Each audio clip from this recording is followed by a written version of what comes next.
Our problem here is we have a block of mass m that will slide down on a parabolic path in which the equation is y equals ax squared. We are asked for the velocity at this point, given that, okay, let's assume that initially it is at height h, and let this be the ground here. So if first, let's consider two situations here. The first one is without friction. If our system is without friction, this is very easy to solve. We can just use the conservation of energy. By the way, there's a band practicing in the studio, so you may hear some background music. So pasensya lang, ugyabag ha. Okay. So anyway, so we have this is a conservation of energy in which the total energy at this point, which is 1/2 times m times v naught squared, which is actually 0, plus mgh equals 1/2 m v squared. This is the velocity. This v is what we are looking for, plus mg times 0. So this cancels out and that cancels out. From here, we have v is just the square root of 2gh, and our problem is solved. But now, let's consider the more realistic case in which we have friction here. So that here we have a coefficient of kinetic friction mu k. So we know that friction, the force of friction is equal to mu k over n. And in order to do this, we must find the work done. We still can use the conservation of energy, but that would be the general form. The general form of the conservation of energy is that delta E equals to the work done by the non-conservative force. And in this case, our non-conservative force is friction. Now, we actually have two non-conservative forces here, but for this first part, I just consider friction. Now, if we only consider friction, this will be solvable. Okay? Okay, to solve this, we must calculate the work done by friction from this point to that point, and that would mean we have to find this total distance covered. And of course, to do that, we put arbitrarily the block of mass at this point here. Okay, let this point subtend a length of ds. So, meaning the block has to traverse from this one to that point there, and that is infinitesimal. So that ds is just equal to dx, and that would be equal to dy. So ds squared is just equal to dx squared plus dy squared. Now we have an angle here. This will be an inclined plane with an angle theta. We can find easily the angle theta by just using theta, tangent of theta is just equal to the derivative of the function. That would be dy over dx. And in this case, since our y is equal to ax squared, that would be equal to 2a times x.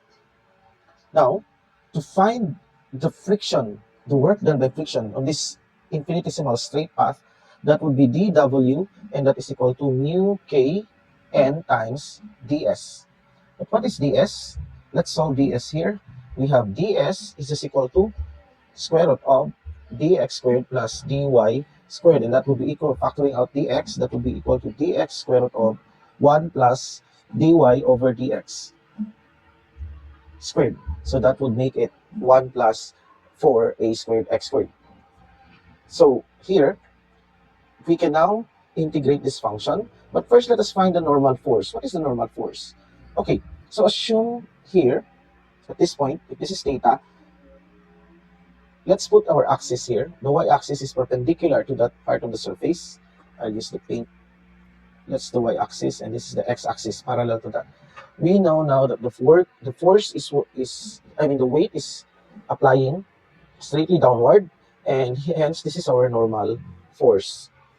So that our normal force is just equal to, if this is theta right here, so this must be opening with an angle theta also. You can show that using ordinary rules of geometry.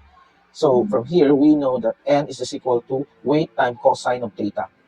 So n here is equal to weight cosine of theta, but we don't have theta, but although what we have is actually tangent of theta, but don't worry, we can use this trigonometric identity. Cosine of some angle theta is equal to 1 over square root of 1 plus tangent squared theta. So we can replace this by 1 plus tangent squared theta, and we know the tangent theta is just this. So this makes our work dw to be equal to mu k times, okay, I'll just integrate this from, this is mg over square root of 1 plus 4ax squared.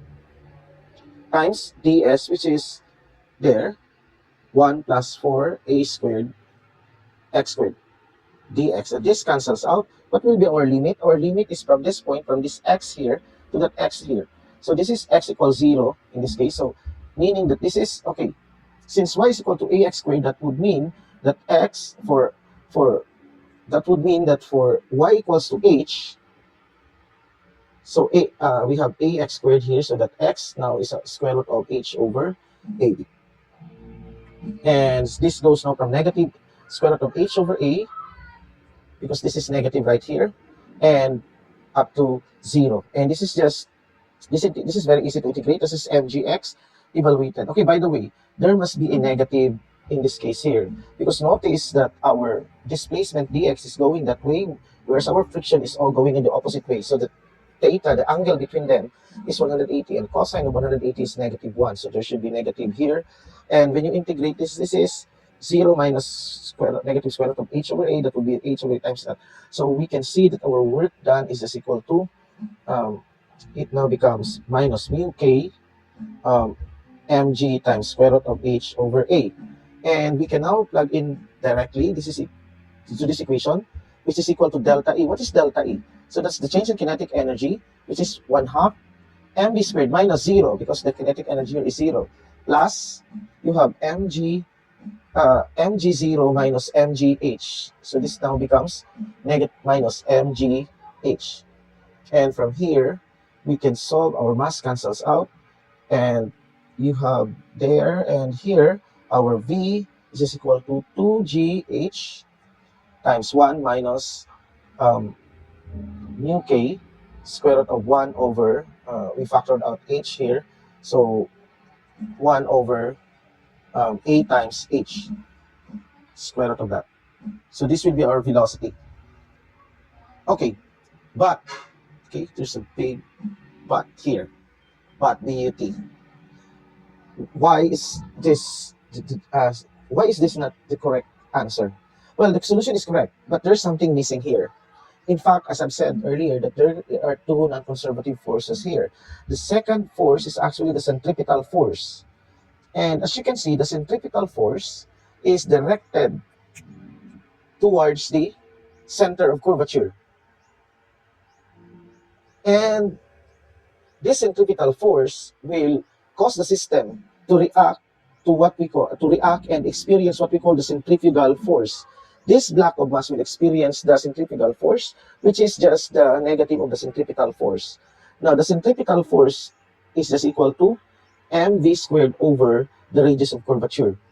But again, this is a path, a parabolic path, which is a curved path in which the center of curvature is not fixed. Unlike the circle, in which the center of curvature of a circle is fixed at the center at any point in the circle, the parabolic path is that as you move in a parabolic path, the center of curvature changes. For example, at this point here, at this x, maybe that the center of curvature is at this point here. And that as x moves there, our center of curvature is maybe moving this way. Maybe at this point, x here, here, this is our x, at an arbitrary point x. Okay? At an arbitrary point x, our center of curvature may be here. It changes. So, in fact, okay, our normal force will not just be equal to the y component of the weight, but our normal force now will be equal to that mg over square root of 1 plus 4 a squared x squared. It's the centrifugal force, which is just of the same magnitude to this force. This is mv squared over r. Now, this is problematic. This is really problematic. It makes the problem actually analytically unsolvable. Why is that? Because we know that this v here is still a function of x, and our r is actually a function of x. Now, we can solve actually r using the Frenet-Serre frame in differential geometry, in which we can use we can find the center, the radius of curvature at any point in the curve. But the real problem is the velocity, because as we slide down here, the velocity has to be integrated. It is an integral expression. An integral is integrating with dx. And here we have already an integral here. And if we solve this one, okay, and we form the actual equation using this one here. So we have 1/2 mv squared, the velocity at that point, minus mgh. That is just this one, the delta E. And this is equal to the work done by friction. But what is friction now? Friction is just still this. So minus mu k times the integral from negative square root of h over a to 0. This is now the problem, because our equation now becomes very complicated. Our integral equation has just elevated to an unsolvable um, level. You have x squared here plus we have m v squared over r of x. This is again r of x, and this is dx here. Now, we see here that we have a recursive integral equation. Why is that? This is actually the problem. It's not so easy to see, but let me point that out. Here, our v is v of x. Now, in order here, we know that ma equals f. And since this is m, a is dv over dt, and this is equal to f, and so dv over dt can be written as m by chain rule, dv over dx times dx over dt, which is just v, equals f. From here, we can see that we have mv dv is equal to f over m dx. So that means here, when you integrate this, sorry, there's no m there. When you integrate this from 0 to v, this is actually will give you v of x. And our v of x will just be equal to, if you integrate this is f, this is now 1 over m times the integral of f of x dx. But what is our f of x? Our f of x is actually this total force here.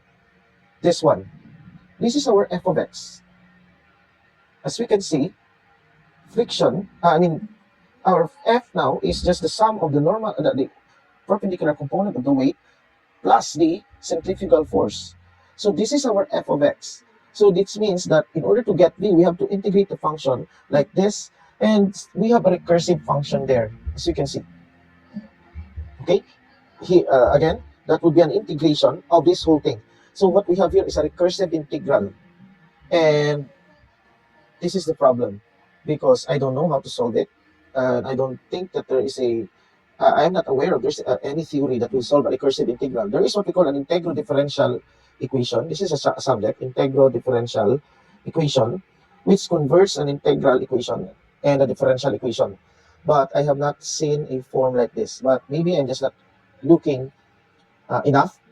So if you know how to solve this, just let me know, because as far as I, as far as my knowledge is concerned, I no longer know how to solve this one.